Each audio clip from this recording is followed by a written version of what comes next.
+2 political സയൻസിലെ 8ാമത്തെ പാഠമായിട്ടുള്ള regional aspiration പ്രാദേശിക അഭിലാഷങ്ങൾ എന്നുള്ള പാഠത്തിൻ്റെ ലാസ്റ്റ് ടൈം റിവിഷൻ ആൻഡ് അതുപോലെ തന്നെ ഇമ്പോർട്ടൻ്റ് ഏരിയാസ് ഡിസ്കസ് ചെയ്യുന്ന വീഡിയോ സീരീസിലെ 8ാമത്തെ വീഡിയോ ആണ്. ഈ പാഠത്തിൽ നിന്ന് വെയിറ്റേജ് നൽകിയിട്ടുള്ളത് 8 മാർക്കിനാണ്. ഓക്കെ, അപ്പോൾ ജമ്മു കാശ്മീർ ഇന്ത്യയിൽ ലയിച്ചതിന് ശേഷം കാശ്മീർ പ്രധാനമന്ത്രിയായത് ഷെയ്ഖ് അബ്ദുള്ളയായിരുന്നു. സിക്കിമിന് സംസ്ഥാന പദവി ലഭിച്ച 1975 പോർച്ചുഗീസ് അധിനിവേശ പ്രദേശങ്ങളായിട്ടുള്ള ഗോവ, ഡാമൻ, ദിയു എന്നിവയെ മോചിപ്പിക്കാൻ വേണ്ടി ഇന്ത്യ നടത്തിയ സൈനിക നടപടി ഓപ്പറേഷൻ വിജയ്. ഇത് ഇമ്പോർട്ടൻ്റ് ആണ്. ഓപ്പറേഷൻ വിജയ് എന്തിന് ഗോവക്ക് സംസ്ഥാന പദവി നൽകിയത് 1987 ദെൻ ഇനി ഡിസ്ക്രിപ്റ്റീവ് ആയിട്ടുള്ള ക്വസ്റ്റ്യൻസ് നോക്കാം. കാശ്മീർ പ്രശ്നത്തിൻ്റെ ബാഹ്യവും ആന്തരികമായിട്ടുള്ള തലങ്ങൾ വ്യക്തമാക്കുക എന്നുള്ളത്.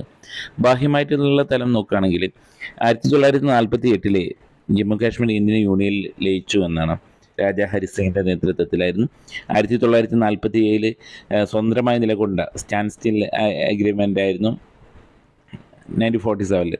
അപ്പോൾ ജമ്മു കാശ്മീരിനെ പാകിസ്ഥാൻ ആക്രമിക്കുകയും കുറേ പ്രദേശങ്ങൾ പിടിച്ചെടുക്കുകയും ചെയ്തു.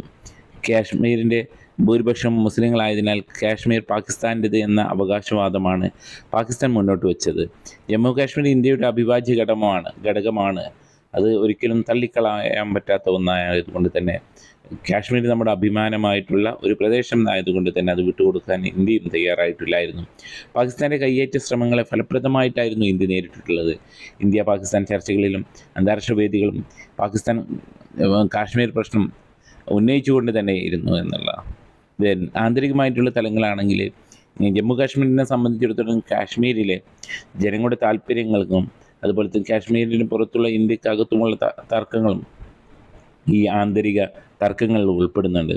370 വകുപ്പ് പ്രകാരം. അപ്പോൾ ഈ 370 2019 അത് റിപ്പീൽ ചെയ്തിട്ടുണ്ട്, അത് ഒഴിവാക്കിയിട്ടുണ്ടായിരുന്നു. ഇപ്പോൾ അത് അത്ര ഒരു ഇമ്പോർട്ടൻസ് ഇല്ല. കാരണം ഇപ്പോൾ ജമ്മു കാശ്മീർ എന്നുള്ളത് 2 യൂണിയൻ ടെറിട്ടറികളാണ്. അപ്പോൾ ഈ പ്രത്യേക ജമ്മു കാശ്മീരിൻ്റെ പ്രത്യേക പദവി 370 പ്രകാരമുള്ള ഈ പദവി എന്ത് ചെയ്തിട്ടുണ്ടായിരുന്നു, ഒഴിവാക്കിയിട്ടുണ്ട് ഈ അടുത്ത്, ഒരു 3 വർഷം മുമ്പ്.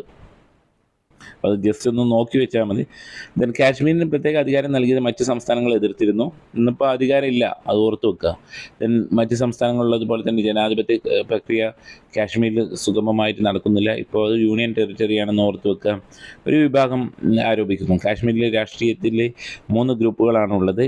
അതായത് ജമ്മു കാശ്മീർ സ്വതന്ത്ര രാഷ്ട്രമാണെന്ന് വാദിക്കുന്നവർ, പാകിസ്ഥാനിലൂടെ കൂടെ പോകണമെന്നുള്ളത്, ഇന്ത്യയിൽ കൂടുതൽ അധികാര സംസ്ഥാനമായി നിലനിൽക്കണമെന്ന വിഭാഗം. ഇതാണെന്നുള്ളത്. പ്രത്യേക കാശ്മീർ രാഷ്ട്രത്തിന് വേണ്ടിയിട്ട് JKLF, ജമ്മു കാശ്മീർ ലിബറേഷൻ ഫ്രണ്ടോ, ഹിസ്ബുൾ മുജാഹിദ്ദീൻ തുടങ്ങിയ തീവ്രവാദി സംഘടനകൾ വ്യാപകമായിട്ട് ആക്രമണം നടത്തുകയുണ്ടായിട്ടുണ്ട്. തീവ്രവാദി സംഘടനകൾ കാശ്മീരിൽ സജീവമാണ്. 2019 നമ്മൾ നേരത്തെ പറഞ്ഞതുപോലെ തന്നെ കേന്ദ്ര ഗവൺമെൻറ് 370 പിൻവലിക്കുകയും കാശ്മീരിനെ ലഡാക്ക്, ജമ്മു കാശ്മീർ എന്ന 2 കേന്ദ്രഭരണ പ്രദേശമായിട്ട് മാറ്റുകയും ചെയ്തിട്ടുണ്ട്. അതാണ് ഏറ്റവും റീസെൻ്റ് ആയിട്ടുള്ള ഡെവലപ്മെൻ്റ് ആയിട്ട് അതിൽ പറയുന്നത്. വടക്കു കിഴക്കൻ സംസ്ഥാനങ്ങളെ നോർത്ത് ഈസ്റ്റേൺ സ്റ്റേറ്റുകളിലെ സംഘർഷ 3 രാഷ്ട്രീയ പ്രശ്നങ്ങൾ വിശദമാക്കുക എന്നുള്ളത്. വടക്കു കിഴക്കൻ സംസ്ഥാനങ്ങളെ നമ്മൾ 7 സഹോദരിമാർ 7 സിസ്റ്റേഴ്സ് എന്നാണ് അറിയപ്പെടുന്നത്. അതിൽ ആസാം, അരുണാചൽ, മിസോറാം, മേഘാലയ, മണിപ്പൂർ, നാഗാലാൻഡ്, ത്രിപുര എന്നീ സംസ്ഥാനം, സിക്കിം ഉൾപ്പെടുന്നതാണ് ഈ പ്രദേശം. ഇന്ത്യയുടെ മറ്റു പ്രദേശങ്ങളിൽ നിന്ന് ഒറ്റപ്പെട്ട് നിൽക്കുന്നത് കൊണ്ട് തന്നെ വികസനത്തിൻ്റെ ബാക്കിലോട്ടായിരിക്കും. അതാണ് എല്ലായിടത്തും പ്രശ്നം വരുന്നത്. ഓക്കെ, ദെൻ ഈ പ്രദേശങ്ങളിൽ നിന്ന് ഒറ്റപ്പെട്ട് നിൽക്കുന്നതാണ്. 3 തലത്തിലുള്ള പ്രശ്നങ്ങളാണ് വടക്ക് കിഴക്കൻ രാഷ്ട്രീയത്തിൽ. നോർത്ത് ഈസ്റ്റിലുള്ള 3 പ്രശ്നങ്ങളാണുള്ളത്. സ്വയം ഭരണാധികാരത്തിനുള്ള ആവശ്യങ്ങൾ, വിഘടനവാദം, അന്യരോടുള്ള എതിർപ്പ് എന്നുള്ളത്. 1 സ്വയം ഭരണാധികാരത്തിനുള്ള ആവശ്യങ്ങൾ പറയുകയാണെങ്കിൽ മേഖലയിൽ 8 സംസ്ഥാനങ്ങൾ രൂപീകരിക്കപ്പെട്ടിട്ടുണ്ടെങ്കിലും പുതിയ സംസ്ഥാനങ്ങൾക്ക് വേണ്ടിയിട്ടുള്ള കൂടുതൽ പുതിയ സംസ്ഥാനങ്ങൾക്ക് വേണ്ടിയിട്ടും അതുപോലെ തന്നെ കൂടുതൽ അധികാരങ്ങൾക്ക് വേണ്ടിയിട്ടും ഉള്ള പ്രക്ഷോഭം ശക്തമാണ്. ഓൾറെഡി 8 സ്റ്റേറ്റ്സ് അവിടെ ഉണ്ട്. ഇപ്പോൾ വീണ്ടും അതിൽ നിന്ന് വിഘടിച്ച് പുതിയ സ്റ്റേറ്റ് വേണമെന്നുള്ളതും അതുപോലെ തന്നെ ഇപ്പോൾ ഒരു പുതിയ സ്റ്റേറ്റ് ആയിട്ടുണ്ടെങ്കിൽ അവിടെ ഈ 2 സ്റ്റേറ്റിനും ഗുണമാണ് എന്നുള്ളത് ഓർത്ത് വെക്കുക. ഓക്കെ, പുതിയൊരു സ്റ്റേറ്റ് ഫോം ചെയ്യുകയാണെന്ന് വെച്ചാൽ വികസനം എന്താവും, ഒരു പ്രദേശത്ത് മൊത്തം വികസനം കൊടുക്കുന്ന 2 വേറെ വേറെ പ്രദേശമായിട്ടുണ്ടെങ്കിൽ 2 സെപ്പറേറ്റ് ആയിട്ടുള്ള വികസനം വരും എന്നുള്ളതാണ് സാധാരണഗതിയിൽ പൊളിറ്റിക്കൽ തിങ്കേഴ്സൊക്കെ ഇതിനെക്കുറിച്ച് കരുതുന്നത്. അപ്പോൾ ഇവിടെ പുതിയ സംസ്ഥാനങ്ങൾക്ക് വേണ്ടിയും അതുപോലെ തന്നെ കൂടുതൽ അധികാരങ്ങൾക്ക് വേണ്ടിയിട്ടുള്ള പ്രക്ഷോഭങ്ങൾ ശക്തമാണ്. ദെൻ ആസാമിൽ ബോഡോസ്, കാർബീസ്, ദിമാസസ് തുടങ്ങിയ ഗോത്രവർഗ്ഗങ്ങൾ അധിവസിക്കുന്ന പ്രദേശങ്ങളിൽ നിന്നും പ്രത്യേക സംസ്ഥാനം രൂപീകരിക്കണമെന്ന ആവശ്യം വന്നിട്ടുണ്ട്. അതുപോലെ തന്നെ പുതിയ സംസ്ഥാനങ്ങൾ അനുവദിച്ച് കൊടുക്കുക എന്നത് പ്രായോഗികമല്ലാത്തത് കൊണ്ട് തന്നെ ഈ വിഭാഗങ്ങൾ അധിവസിക്കുന്ന പ്രദേശങ്ങളെ ഉൾപ്പെടുത്തി കൂടുതൽ അധികാരങ്ങളോട് കൂടിയിട്ടുള്ള ജില്ലാ കൗൺസിലുകളാണ് അതിന് അനുവദിച്ചിട്ടുള്ളത്. ദെൻ വിഘടനവാദം, സെപ്പറേറ്റിസ്റ്റ് ആണ്. ഇന്ത്യൻ യൂണിയനിൽ നിന്നും സ്വാതന്ത്ര്യം ആവശ്യപ്പെട്ട് ചില സംസ്ഥാനങ്ങളിൽ വിഘടനവാദം പ്രവർത്തിക്കുന്നുണ്ട്, പ്രക്ഷോഭങ്ങൾ നടക്കുന്നുണ്ട്. ദീർഘകാലം മിസോറോമിലും നാഗാലാൻഡിലും ആയുധമെടുത്തുള്ള വിഘടനവാദ പോരാട്ടങ്ങളൊക്കെ നടക്കുന്നുണ്ട്. മിസോറാമിൽ നടക്കുന്നത് 1959 ആസാം ഹിൽസ് എന്ന പ്രദേശം ഉൾപ്പെടുത്തി പുതിയ രാഷ്ട്രം വേണമെന്ന ആവശ്യം ഉന്നയിച്ച് മിസോ നാഷണൽ ഫ്രണ്ട്, ഇമ്പോർട്ടൻ്റ് ആണ്, മിസോ നാഷണൽ ഫ്രണ്ട്, ലാൽ ദംഗ, ഇത് കഴിഞ്ഞ മോഡൽ എക്സാമിന് ചോദിച്ചിരുന്നു, ആയിരുന്നു അതിൻ്റെ സ്ഥാപകൻ. 1966 പാകിസ്ഥാൻ പിന്തുണയോടെ ഇന്ത്യക്കെതിരെ മിസോ കലാപകാരികൾ ആക്രമണം അയച്ചുവിട്ടു. 20 വർഷത്തോളം മിസോ കലാപഭൂമിയായിരുന്നു.